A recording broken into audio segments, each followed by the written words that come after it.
So hi everyone, welcome to the University of Alberta Graduate Geotechnical Center graduate seminars. And today's talk is on a numerical investigation of transitional behavior in intermediate soils by Min Ho. Failures of tailings dam and natural slopes have the potential to result in detrimental human fatalities and economic and environmental consequences, which could be attributed to a lack of knowledge of the transitional behavior in certain geomaterials. In contrast to the conventional critical state soil mechanics, soils demonstrating transitional behavior exhibit a non-unique normal completion line or critical state line, even at the significant strains, and the mechanical response is state dependent. This type of special soil is termed intermediate or transitional soil. The prevalence of the intermediate soils in the natural or engineered earthworks adds more uncertainties, particularly under high stress conditions, and hence challenges the traditional geotechnical design. This study developed a set of discrete element models to replicate a 1D compression test on those, particularly focusing on the transitional mechanism under extremely high stress conditions, that is 58 MPa, for the first time. The parametric investigation shows that the microscopic factors influencing transitional behavior are the sample's initial void ratio, average particle size, contact model type, linear or the Hertzian, particle size distribution, and friction coefficient. In the end, two innovative indices, normalized bandwidth and the delta void ratio, are proposed to quantify the magnitude of transitional behavior and characterize soil type by linking the microscopic friction coefficient and the macroscopic constant volume friction angle.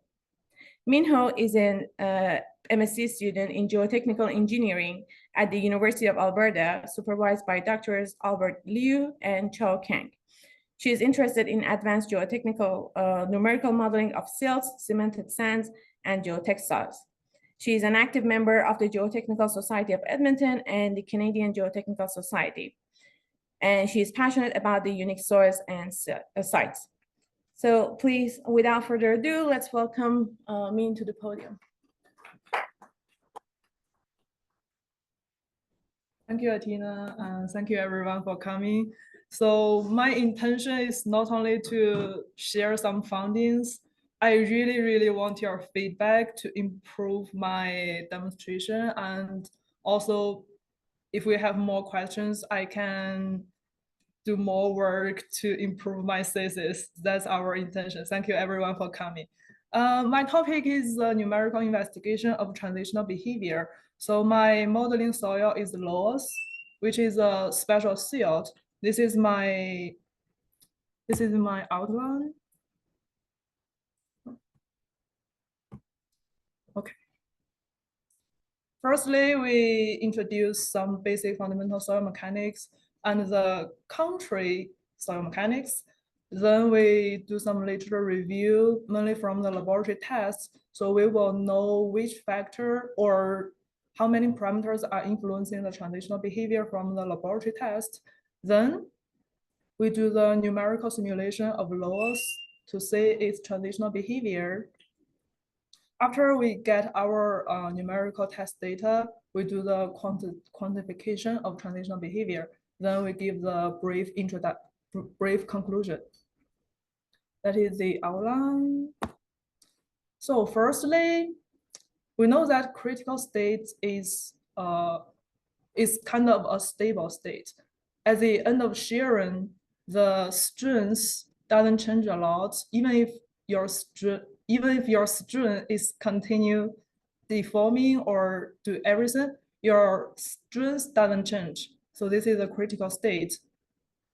It means in spite of the different initial void ratio or any kind of fabric, at the critical state, your strength and the other parameters will stay constant. So it means it is state independent. This is the ideal assumption of critical state soil mechanics. In the normal compression line or critical state line, they give a unique line. Here they have the different,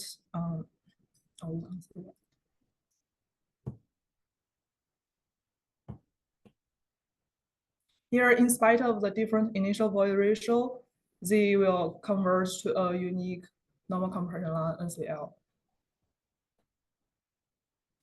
In terms of the application into critical state soil mechanics, it's good. It has good performance in the normal compression or lightly over-consolidated clay, but doesn't apply to the heavily over-consolidated clay or coarse grained materials or some intermediate soils. So that is the problem. Our transitional soils has a kind of special behavior. Even if you load it to a very, very large stress, here is 107 MPa, it still doesn't converge. It means there are infinite NCLs, right? So if you can still compress into a higher and higher stress, and your strength will be infinitely strong, but that's not the logic. So that's a problem of transitional behavior, and it challenges the critical state soil mechanics. It also challenges the chemically model, and if you really consider the geotechnical design, your strength will be state dependent. So we don't have a critical state to use in the design. That's our motivation. All right, literature review. Who found this type of special behavior first? Martens in 2021 found, okay, at 3,500 kPa, the clay sand doesn't converge. So we need a new vocabulary to say if how do we define this kind of soil? By default, just one additional information. By default, our investigation is about the NCL in the 1D compression. And then this person in 2006 found, okay, at 26 MPa, we still can't find a unique NCL with a lower clay content. So one of the influential factors for transitional behavior may be the clay content. And then Coop and co-authors found, okay, at 107 MPa, the soil with very, very well-graded sample demonstrate transitional behavior. So it means at this stress, one potential factor is grading, and another one is a particle breakage. As we can see at this figure, when your sample is of the uniform particle size, you have a lot of particle breakage. So it leads to a unique NCL. If you make it into a better graded sample, okay, reduction in particle breakage, and we still can find a unique NCL. However, if you make it into a very well-graded sample with a wide particle size range, we can't find significant particle breakage. Therefore, it has a transitional behavior, namely non-unique NCL. So that's a problem. Is it grading or particle breakage that influences the transitional behavior? That's an open question. And then some people did further investigation of this factor. This paper says particle size distribution alone cannot define the transitional behavior. Instead, we need to consider the combination of particle size effect and mineralogies. After that, here is a test of gold tailings. So at 7 MPa, we can see the slightly converge, and at 20 MPa, it completely converge. Also, because there are two different tailings with different degree of particle breakage, they lead to the similar NCL. It means in spite of your breakage condition, your NCL is the same. So probably particle breakage is not the dominant factor of your transitional behavior. Another finding of this paper is, in spite of your sample preparation method, it only influences your initial void ratio, but nothing else. It's not the influential factor. Then this person also concluded, okay, solely the grading or particle size distribution is not the influential factor for your transitional behavior. Instead, the soils with mixed grading, mixed microstructure, or mixed mineralogies will be more pronounced in the transitional behavior. Here are our summary of the influential factors. One is initial void ratio, namely the initial state, and then the average particle size. If you are clay, that's unique NCL, but sand particles are normally bigger. Sometimes they don't have the unique NCL. This is the average particle size. And then clay content, and then particle size distribution. Also, it influences the particle breakage. Besides this, we need to consider the microstructure, i.e. the particle shape, and another microscopic consideration is interparticle friction. Besides this, they tested different sands with distinct mineralogies and different fabrics and different previous stress history. That's our assumption of the influential factors. Besides this, they also have interaction each other. For example, the particle size distribution and particle breakage. So, as long as we identify the transitional behavior, how do we quantify it? In contrast to the unique NCL, it converges to the end. For the transitional soil, your strength will always change in spite of your strain or volumetric change. This is one of the methods from Dr. Koop's paper. The method is to get your initial void ratio and your final void ratio. Here initial and here final. When you plot it, you will get a horizontal line and a line with the slope of m equal to 1. So the horizontal line means at the end, your final void ratio are the same. And the m is equal to 1 line, your final void ratio is always changing with your initial void ratio. So it means your NCL are parallel. This is the definition of M parameter to quantify the transitional behavior.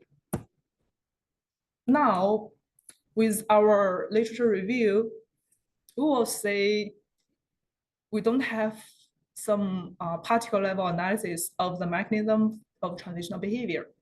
And another knowledge gap is the stress range maximum is 107, and it leads to the particle breakage. So we can't solely get the conclusion, okay, particle breakage or particle size distribution is the influential factor. And another knowledge gap is the initial void ratio is, the range is not so wide.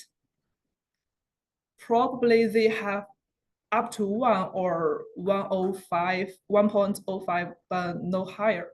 So this is another knowledge gap.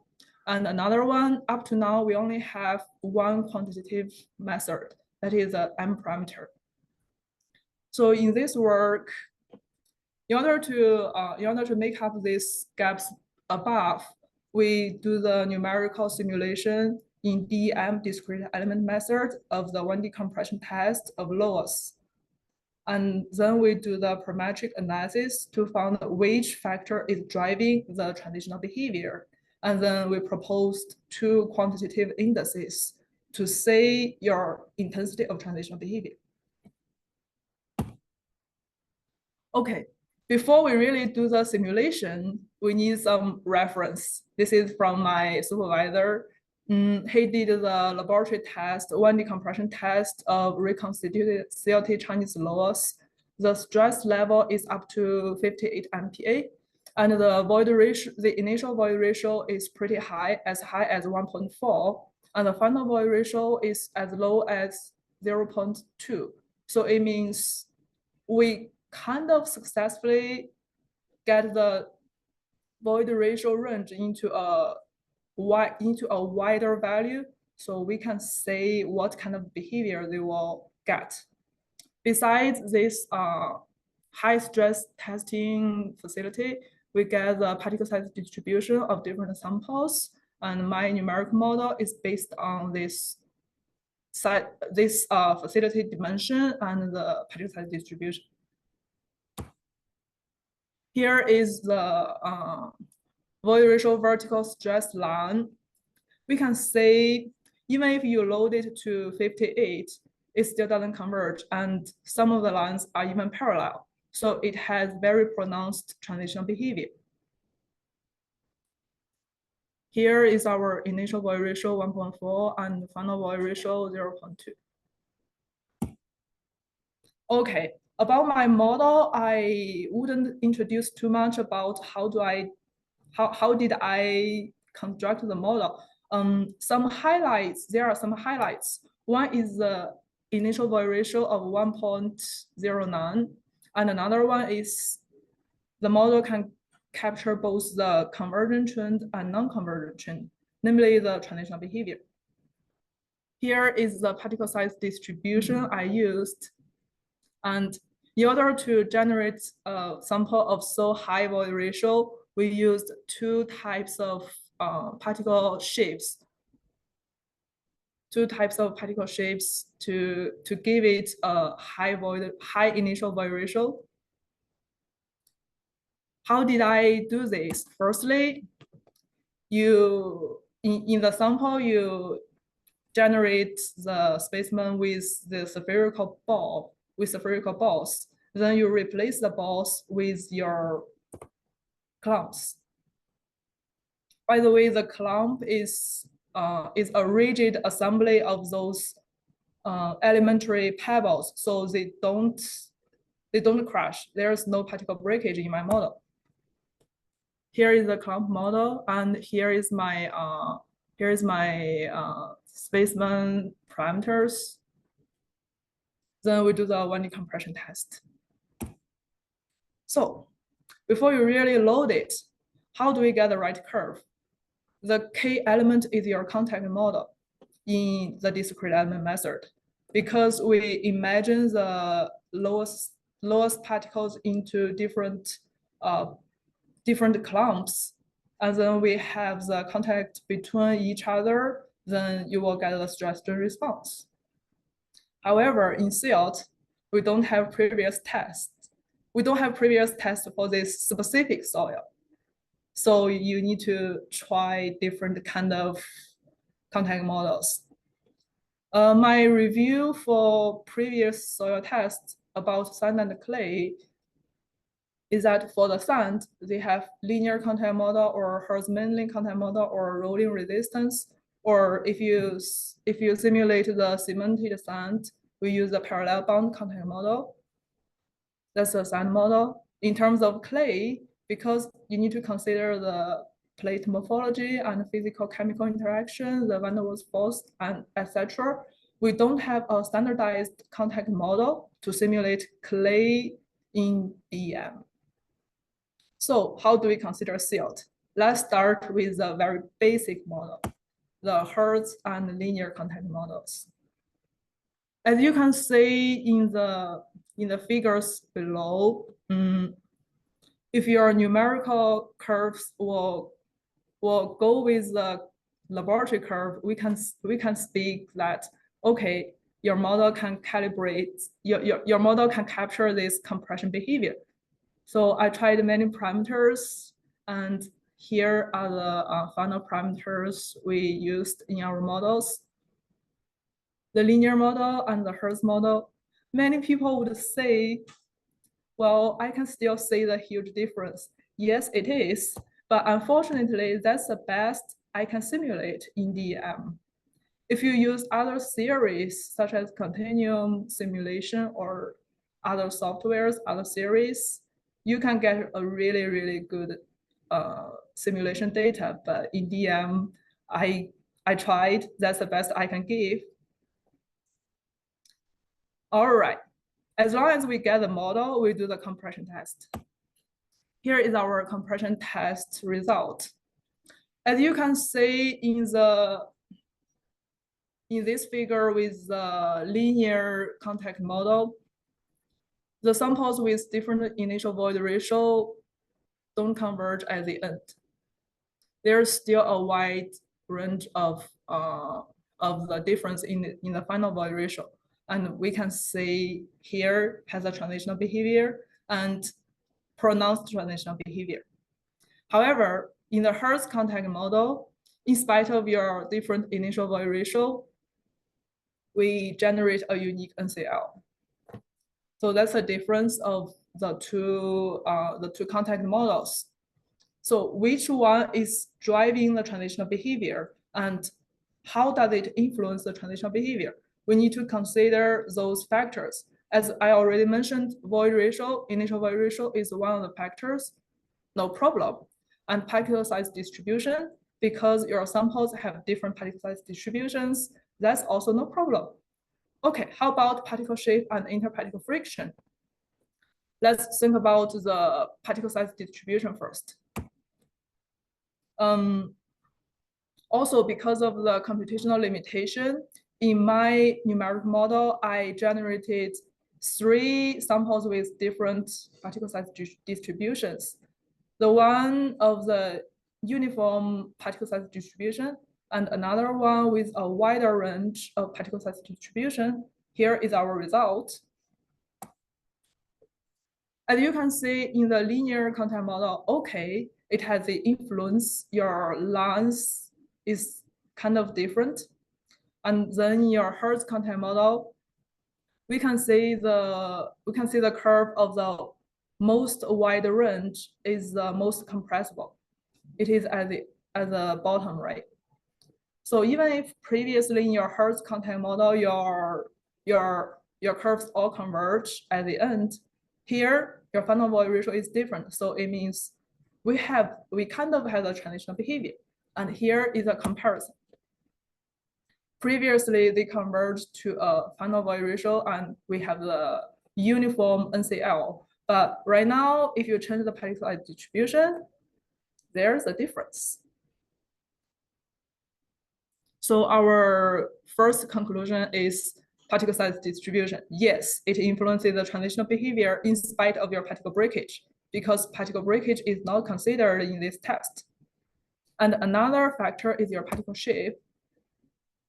We consider another shape of this linear 6 pebbles clump. If you compress this sample again, you can see there's slight difference, but not very pronounced. We can conclude that your particle shape has slight difference, but how does it influence, or how do you further get the effect of particle shape? Up to now we haven't investigated this factor further. And another important factor is your interparticle friction. Because in the discrete element method, we consider the friction in between the contacts. So it means that is from the microscopic. However, in your critical state soil mechanics, we consider the macroscopic from the laboratory test. This figure is the relationship of your interparticle friction from the discrete element method, the x-axis, and your macroscopic constant volume friction angle, or the critical state friction angle. So this is from the laboratory test. With this figure, we can get a relationship of your model and your laboratory test. So how do we get our lowest constant volume friction angle? From the literature, we know it is from 16 to 34. And then if your lowest is reconstituted, your constant volume friction angle or critical state friction angle is lower. So we consider the lowest friction angle is within this shaded area. And our interparticle friction in the DM model is 0.1, that is within this range, which is reasonable. All right, now let's try different parameters. We used these 4 micro friction coefficient in the discrete element model. As you can see in the linear contact model, there's slight difference between those parameters. However, if you see the Hertz friction contact model, we will find the very pronounced difference of this final void ratio. It means your friction coefficient, interparticle friction coefficient is a very important reason impacting transitional behavior. All right, here is a comparison of your interparticle friction coefficient in Hertz contact model. When your friction is 0.1, we have a unique NCL. However, if that's 0.5, it doesn't converge at the end of the test. So that has a problem. When you have the 0.5 friction coefficient, we can observe the transitional behavior. Our basic conclusion, another conclusion is, okay, your friction coefficient is the impacting factor for transitional behavior. The next step, how do we get those, or how do we explain those influential factors? The first influential factor, initial void ratio, without doubt, for the transitional behavior, it is state dependent, so it influences your initial state, no problem.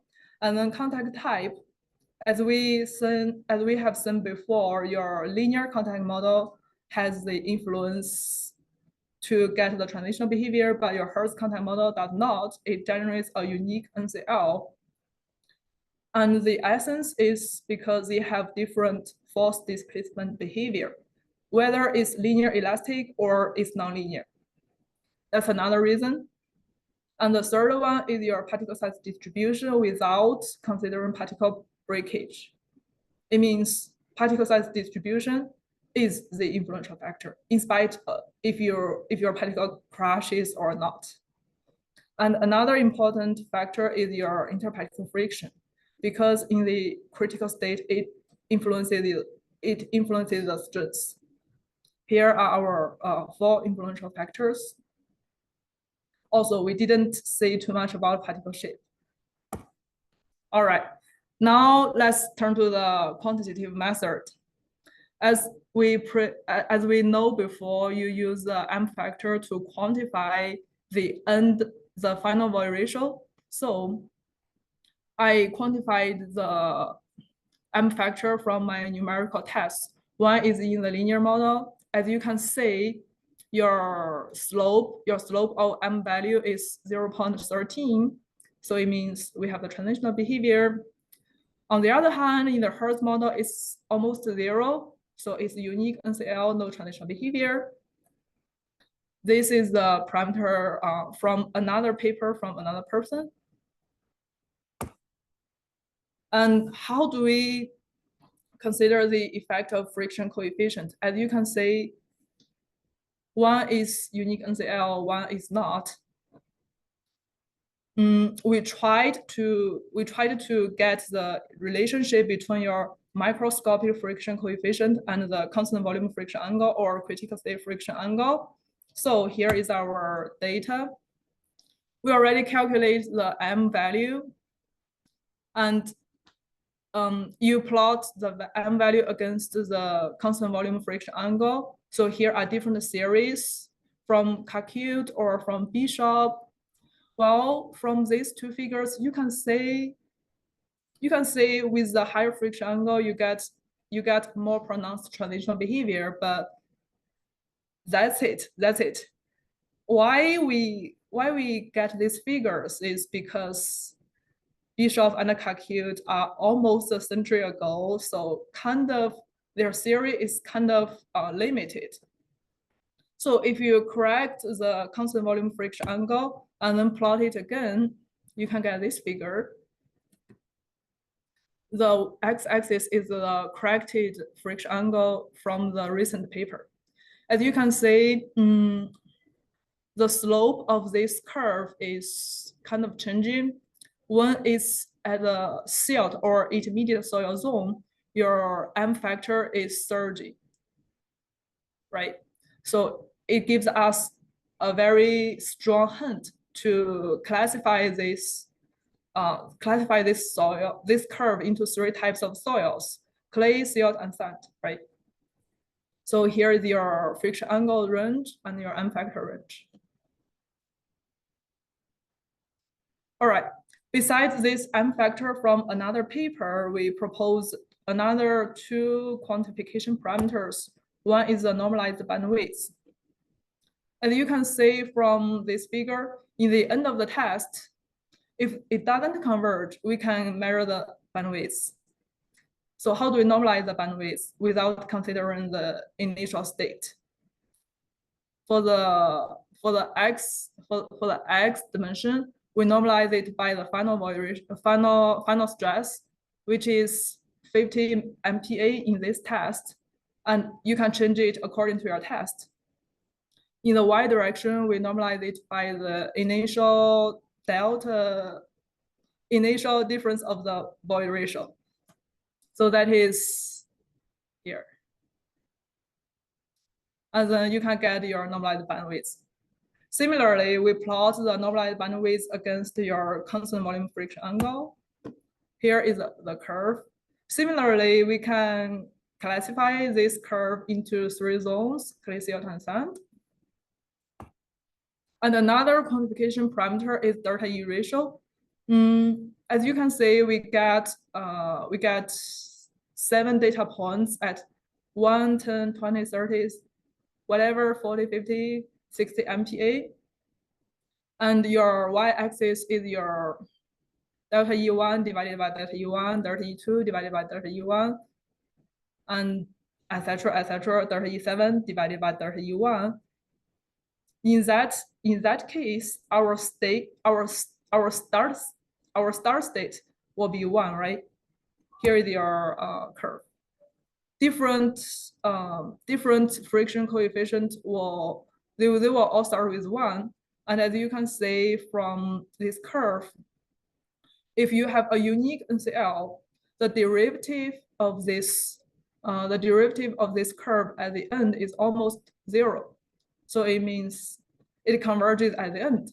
On the other hand, if there's still a slope, it doesn't converge. So that means transitional behavior.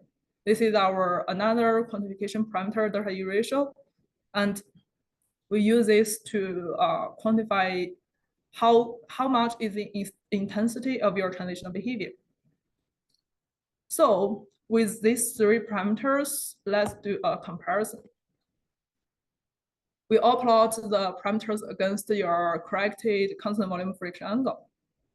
And here we get 3 types of soils and your M parameter, normalized bandwidth, and delta E ratio parameter. That's basically what I did up to now. Our conclusion, one thing is we kind of successfully simulated the transitional behavior of loess in discrete element method for the first time. And another thing is we investigated the particle level impacting factor for transitional behavior and we give a different perspective. So the initial state or initial void ratio, we don't mention too much. Everyone knows this. And about the contact type, because the essence of the 2 contact models, the linear and hertz, is the displacement force relationship. So this is one of the important influence. And another one is particle size distribution, but without particle breakage. And another one is your interparticle friction, namely your critical state friction angle or constant volume friction angle. Then we quantify the degree of transitional behavior.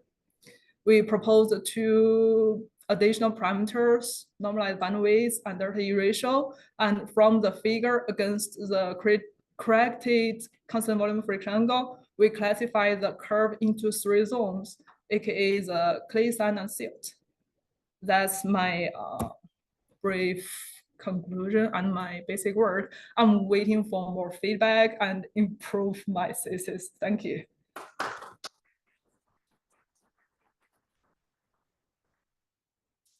Thank you, Min, for the presentation. Is there any questions?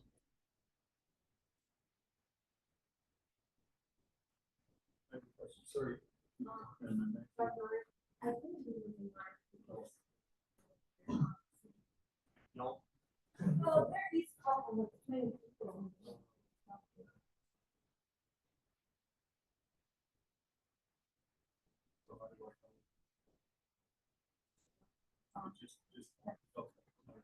So, oh. There's the tech guy. Here we go. So, I apologize. Firstly, I apologize that I'm dual tasks here at the moment, and I may have missed it. And I remember one of the things that was unique about these kinds of materials and this transitional behavior. Yeah. And it mostly came from tailings work. But you had a critical state line sort of Yes. drawn. And you start with the material early on in the critical state line, but as shearing happens, it destructures in a way that in actual fact, when you're farther along the curve, it's not the same critical state line. You've changed the grain size distributions, you've destructured it, you've changed. Yes. It's like particle crushing, I guess. Yes. Is the easiest way to think about it. So instead of sitting on one particular line, you're actually transitioning through a whole bunch of other critical state lines because the actual gradation of the material has actually changed. Is that something you consider, or is that not really a big deal in your family of materials? I think if you consider the sand crushing, it's really an important factor because when it crushes, it yields, and when yield happens, we tend to get the unique NCL. That's from the laboratory test observation. However, in my test, I didn't consider the particle crushing. It means at least our particle size distribution is the same all across the test. So that's why I rudimentarily concluded that the particle size distribution is the influential factor for your transitional behavior instead of particle crushing. Your particle size distribution changes in the PEM model. Yes. But all for one sample all across the test, it doesn't change.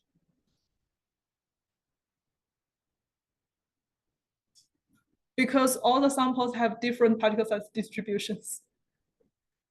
It's really just more the dynamic change of particle size distribution during shear. Yes, during the shear process, it's not changing. But it will. I'm sorry, this model doesn't have this ability to capture those complicated behaviors. Yeah, that's why I'm trying to get some suggestions to improve or to kind of get more detailed explanation. Thank you. Just following that, is there any model that capture? I mean, any software, anything that capture that? I don't know if they have fun in mind any software that can capture crash, Yes, yeah. Yes, actually, yes. Oh. But the problem in DM simulation is if you really consider the breakage, your computational ability is really constant. So for example, when your particle crashes into many smaller particles, you get you basically get more balls, more contacts, and you need to consider the energy dissipation. So people tend to do that particular crushing phenomenon. They just investigate the particular behavior instead of compression or transitional behavior. Any of the commercial software that you have anyone in mind? Yes, they do have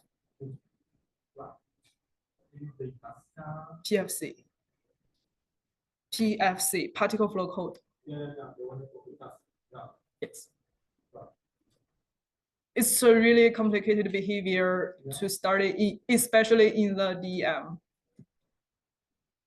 People tend to start with a single particle crushing test and then get the normal stiffness and shear whatever, and then throw it into your numerical model. But basically there's no paper to do the transitional behavior, to do the influence of particle crushing in transitional behavior. Thank you, Daniel.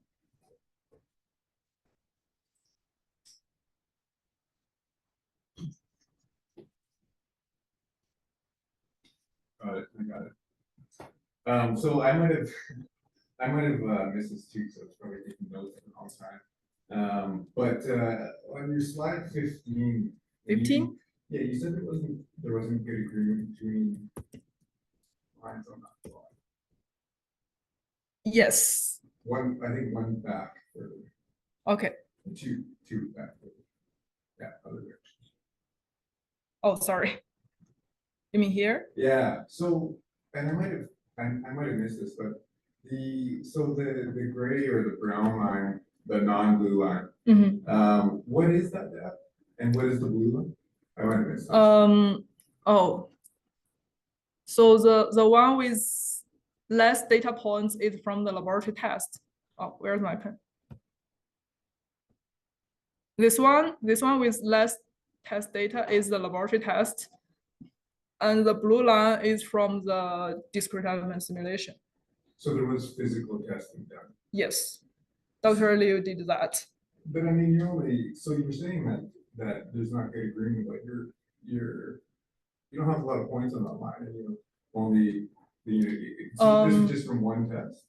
Yes. Yeah, so I wonder if there was additional tests, like there's gotta be variability. Yes. Yes. In this test, they have the volumetric change and the stress change. If you can consider the axial strain or whatever, if you have the triaxial test data, we can better calibrate the model. But right now, we only have the 1D compression test. So unfortunately, that's the only calibration we have. Yeah. Yeah. So there might be a better fit there. You're not able to show it right now. With the data you have, with the physical testing data. Yes. Yeah, okay. If you really want to calibrate more detail, you can do the triaxial test. Yeah. Okay. Yeah. No, thank you. I was just because you seem to be Yeah. focusing on the fact that there's a big disparity here, but I just wanted to make sure that I understand. Yeah. Thank you, Colin. Yeah. Thank you. More thoughts, discussions, please help.